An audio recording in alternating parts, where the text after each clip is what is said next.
Hi guys, excuse me, I'm trying to do a lecture on 10.3 and 10.4. So 10.3 is called power. Now there are different types of power. You've heard the word used in lots of different ways, and we're going to use it in a very specific way. So first I just want to kind of define what power is in physics terms. So power is essentially the change in energy over time.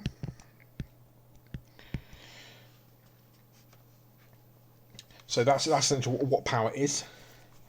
But I just want to have a quick chat about how energy can be transferred. So if we just come down here, we've got energy transfers.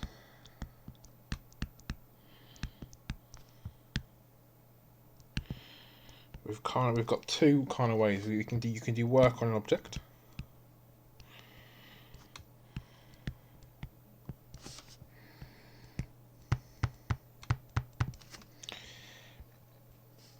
And there's heat transfer.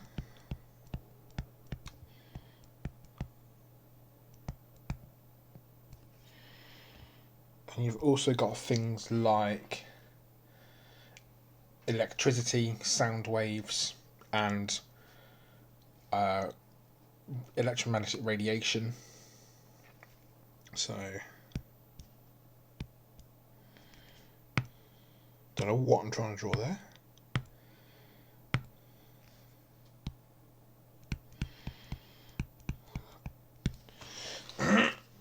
So electricity, and then I'll just put slash EM spectrum, EM, and sound. So there's lots of ways we can transfer energy. Now the amount of energy transferred per unit of time is called its power. So power, as I said before, is the change in energy over change in time. So what does that kind of mean? Well, the example that I always use is an Xbox and a kettle. So say I leave my Xbox on for 2 hours. Oh, what have I done here?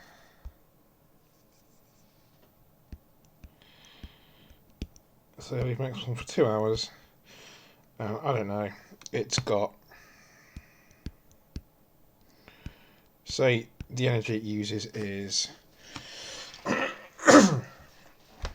600 joules per second, it uses 600 joules, and the kettle is only on for 2 minutes,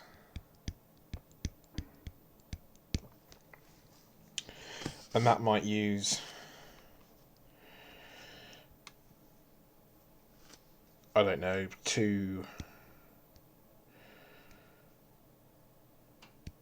40,000 joules or something like that. Or like the total energy that my Xbox uses. What is up with this? Why haven't I got a rubber?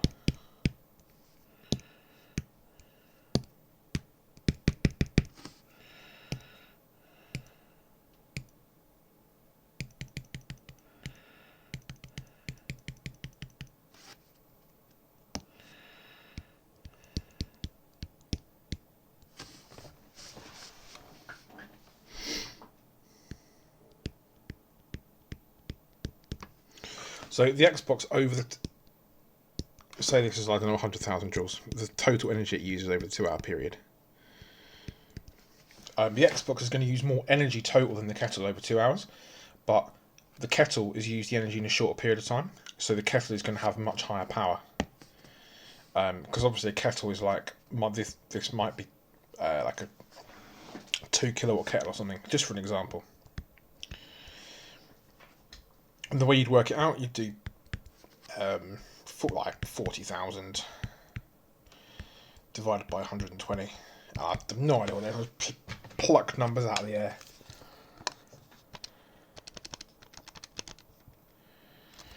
So I've got a 333 watt kettle, which is quite low, And the power for the Xbox in this example would be 100,000 over 2 hours, which is 2 times 60 times 60, 7,200.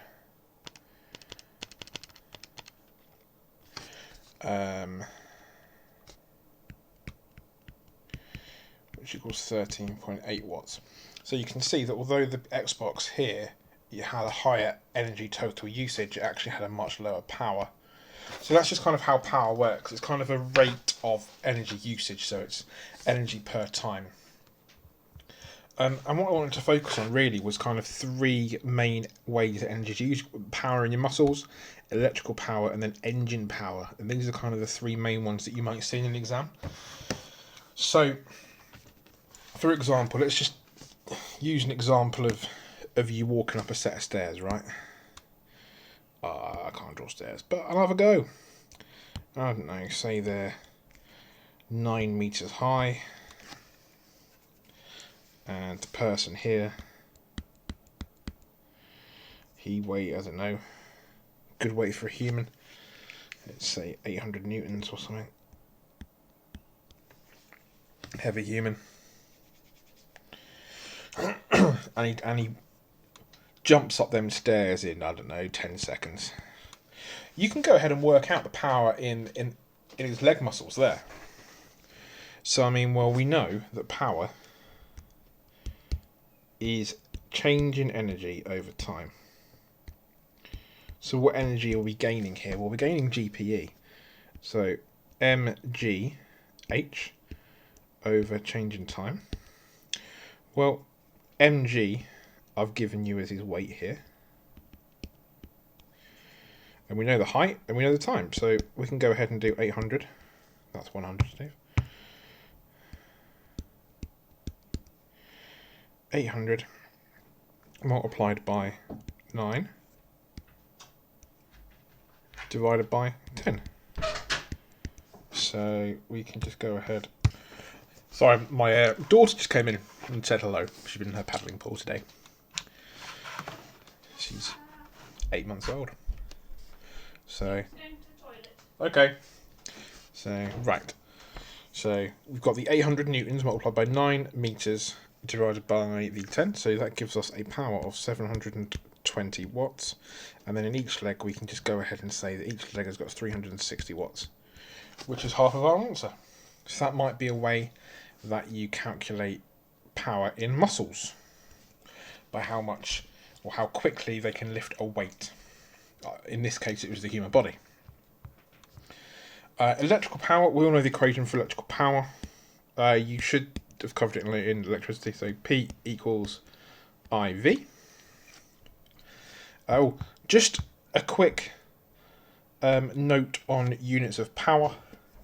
So the watt is equal to a joule per second.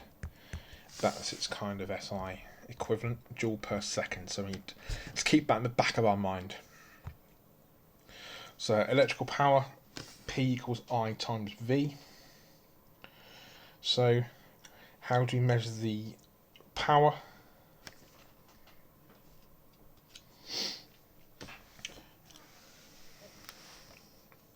So we can just measure the power going to a light bulb if we've got a battery, and we've got a light bulb,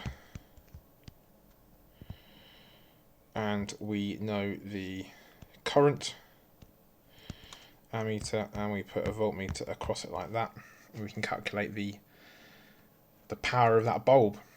Now let's just look at the units here of power. I'm just going to do a quick bit of Googling. So,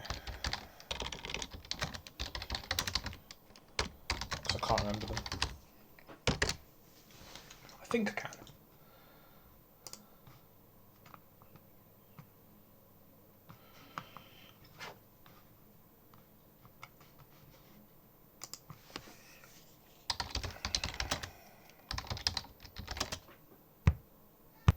Hey guys, I'm back.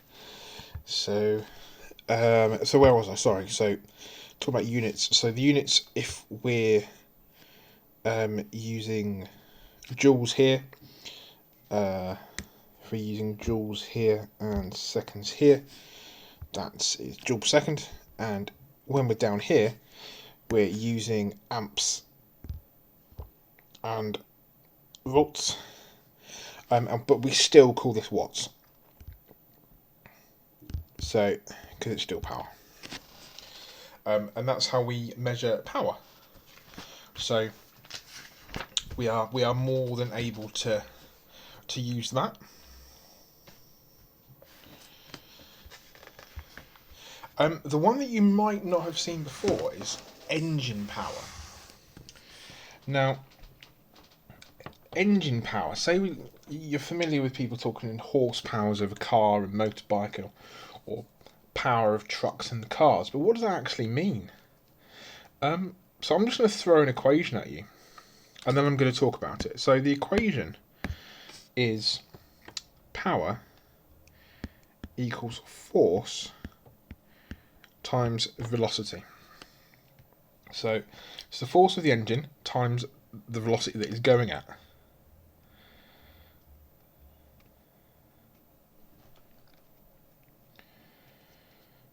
So because we know that work done equals force times distance, so if we just convert, if you make this equation become a per second equation, we have work done per second and then distance per second. Well, work done per second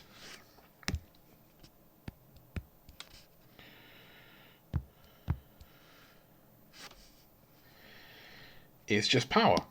So energy per time is just power. Force multiplied by, well, distance per time is the velocity. So that's where like the equation comes from. Now let's just check it works out dimensionally. Well, what are this is really a useful skill that I'll just show you quickly. So we know that the units of power is the watt, but that's a joule per second. So let's just look at what that might be. So this is the kind of the way that I would do something called dimension analysis if I had to check. Well, a joule per second, well, a joule is, one of the equations we use for joule is a half mv squared, right? So that's, a half doesn't have any units, so kilograms, and then the units for velocity is meters per second, and then we square that. And then, so then the units for power would equal kilograms, meters squared, seconds to the minus 2, but we also have this seconds here, so that'd be seconds to the minus 1 again. So power is equal to kilograms, meters squared, seconds to the minus 3.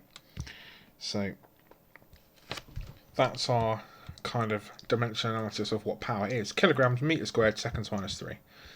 I'll just write that here. Kilograms, meters squared, seconds minus 3. And we want to see if a force times a velocity is equal to that. Well, let's just check. A force, one of the equations we use for force is ma, mass times acceleration. So kilograms, acceleration is meters per second squared, so meters per second squared. And then a velocity is a meters per second. Putting that together, we have kilograms, meters cubed, seconds to the minus 3. So you can see that those two things are the same. So we know that power is in fact equal to a force times a velocity. Now that's much easier to calculate when you've got something like an engine, because we can get the force from the engine output, and we can measure its speed, so we can get the power of the engine.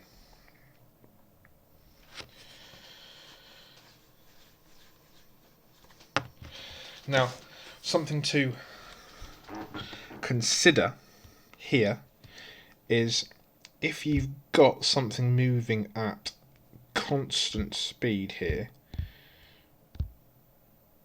I'll put thrust here, which could be power of the engine, and I'll put drag here,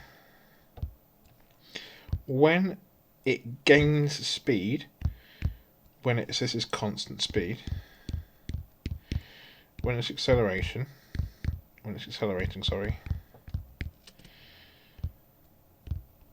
we must have the situation where thrust is greater than drag.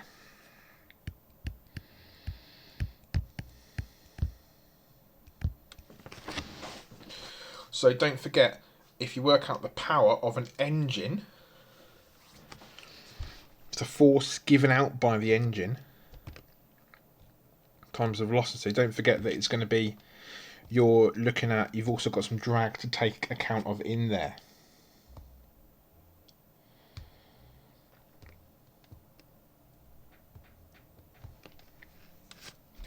So you've got something called the motive power. Now, because the power on the engine, like some of that power is going to go into just overcoming the drag force, right? And you're not going to see that power because you're only measuring the stuff that comes out in the velocity. Does that make sense? So you've got power equals F times V. So you've got a massive truck, you're going to miss some of that power because of the lot of because quite a lot of it is going to be used just to get the lorry going. So we've got the motive power, which is power wasted due to resistive force, or energy per second,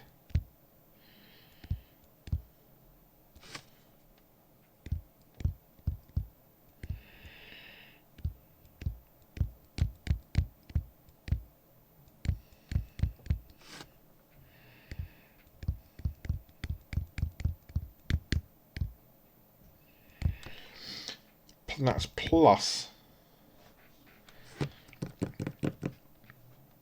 gain in kinetic energy per second.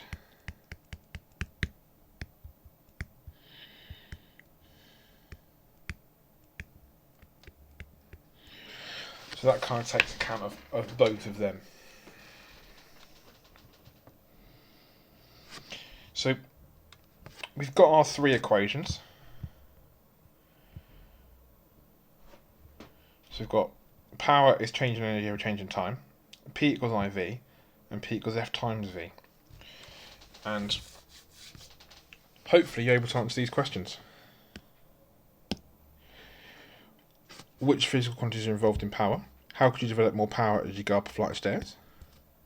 And why is a 100-watt bulb more powerful than a 40-watt bulb, even though the mains voltage is the same? So just to recap, which physical quantities are involved in power? We have got I and V for electricity. We've got energy. We've got force and velocity. How could you develop more power as you go up a flight of stairs? Go quicker. Why is a 100-watt bulb more powerful than a 40-watt bulb, even though the mains voltage is the same? Well, if you've got P equals IV, and V is constant, I must increase. So the 100-watt bulb has got an increased current going through the bulb, which is why it's hotter. So that's it for power. Now I just want to talk a little bit about efficiency. So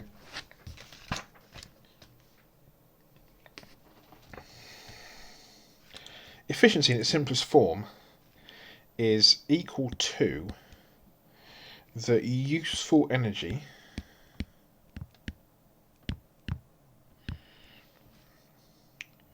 transferred by the machine, or whatever you're looking at, divided by the energy supplied.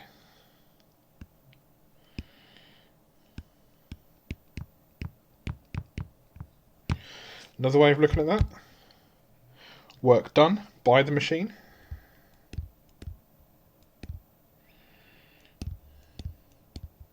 because it must have the energy supplied to it in order to do any work, over the energy supplied.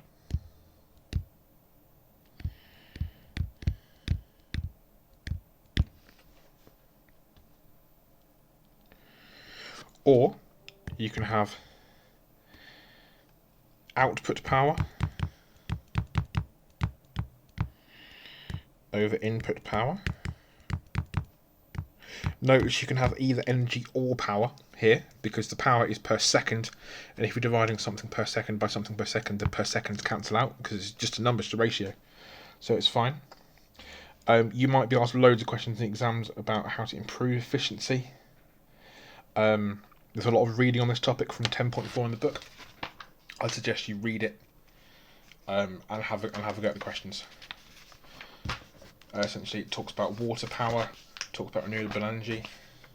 It's good reading to do around the topic. But efficiency, these are the basic equations that you've got. But then you might have, and it's always best to come back to these as a starting point. But the best thing you do with these is go and look at the questions, look what they're asking, and try and apply it. Okay, guys, thank you very much.